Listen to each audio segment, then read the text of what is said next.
ఎవరైనా సరే ఈ కంటైనర్ నెంబర్ని SCKU 4375380 కంటైనర్ నెంబర్ కొడితే ఆ కంటైనర్ ఏ టైంకి శాంటోస్ పోర్ట్ నుంచి బయలుదేరింది, ఏ టైంకి హ్యాంబర్గ్ జర్మనీ చేరుకుంది, ఏ టైంకి విశాఖపట్నం పోర్ట్కి వచ్చింది, అన్ని మినిట్ టు మినిట్ మీకు డేటా కనపడుతుందండి. ఇది వాళ్ళ వెబ్సైట్లో నుంచి డౌన్లోడ్ చేసినటువంటి డాక్యుమెంట్స్ ఇవన్నీ కూడా. వాళ్ళు ఏం చెప్తున్నారంటే శాంటోస్ పోర్టు బ్రెజిల్ నుంచి నావియోస్ డొమినో, ఇది షిప్ పేరండి, నావియోస్ డొమినో అనే షిప్ ద్వారా శాంటోస్ పోర్ట్ బ్రెజిల్ నుంచి ఈ కంటైనర్ ఎప్పుడు బయలుదేరిందండి? 14/1/2024 at 19:35 hours, జనవరి 14, 2024 సాయంత్రం 7:35 శాంటోస్ పోర్ట్ నుంచి బయలుదేరింది. ఎక్కడికి? హ్యాంబర్గ్ పోర్ట్ జర్మనీకి. హ్యాంబర్గ్ పోర్ట్ జర్మనీలో ఈ షిప్ నావియోస్ డొమినో షిప్పు చేరిన తర్వాత అక్కడి నుంచి కంటైనర్ని గ్జిన్లియాన్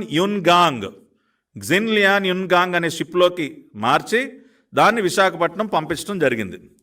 ఇప్పుడు మినిట్ టు మినిట్ ఏం జరిగిందో ఒక్కసారి వాళ్ళ వెబ్సైట్లో ఉన్న డేటా ప్రకారం చూసినట్లయితే ఈ కంటైనర్ని December 29 ట్రాన్స్టెక్ వరల్డ్ లాజిస్టికా అనేటటువంటి ఒక లాజిస్టిక్ కంపెనీస్ యార్డ్కి పంపించడం జరిగింది. అక్కడి నుంచి ఈ కంటైనర్ లోడ్ అయ్యి 14/1/2024 జనవరి 14, 2024 మళ్ళీ శాంటోస్ పోర్టుకు రావటం జరిగింది. శాంటోస్ పోర్టుకి రాగానే ఈ కంటైనర్ని నావియోస్ డొమినో అనే షిప్లోకి లోడ్ చేయటం జరిగింది. మధ్యాహ్నం 3:30 లోడింగ్ అయిపోయిన తర్వాత అదే రోజు సాయంత్రం 19:35 hours ఏది జనవరి 14 సాయంత్రం 19:35 అంటే 7:35 శాంటోస్ పోర్ట్ నుంచి నావియోస్ డొమినో అనే షిప్పు బయలుదేరి హ్యాంబర్గ్ పోర్టుకి ఎప్పుడు రీచ్ అయిందండి? ఫిబ్రవరి 5 హ్యాంబర్గ్ పోర్టుకు రీచ్ అవ్వటం జరిగింది. అంటే దీని ద్వారా స్పష్టంగా ఏం తెలుస్తోందండి?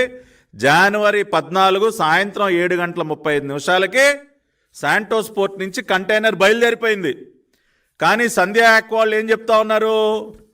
17 జనవరి 17 బ్రెజిల్లో ఉన్నటువంటి మినిస్ట్రీ ఆఫ్ అగ్రికల్చర్ వారు ఈ కంటైనర్లో ఉన్నటువంటి పదార్థాలని చెక్ చేసి సర్టిఫికెట్ ఇచ్చారంట. ఆశ్చర్యం ఇట్లా మీకు ఎంత విడ్డూరంగా ఉందండి? జనవరి 14 కంటైనర్ వెళ్ళిపోయింది బ్రెజిల్ నుంచి. కంటైనర్తో షిప్ బయలుదేరిందని చెప్పి ఆ కంటైనర్ని తరలించినటువంటి ఓషన్ నెట్వర్క్ ఎక్స్ప్రెస్ కంపెనీ చెప్తా ఉంది.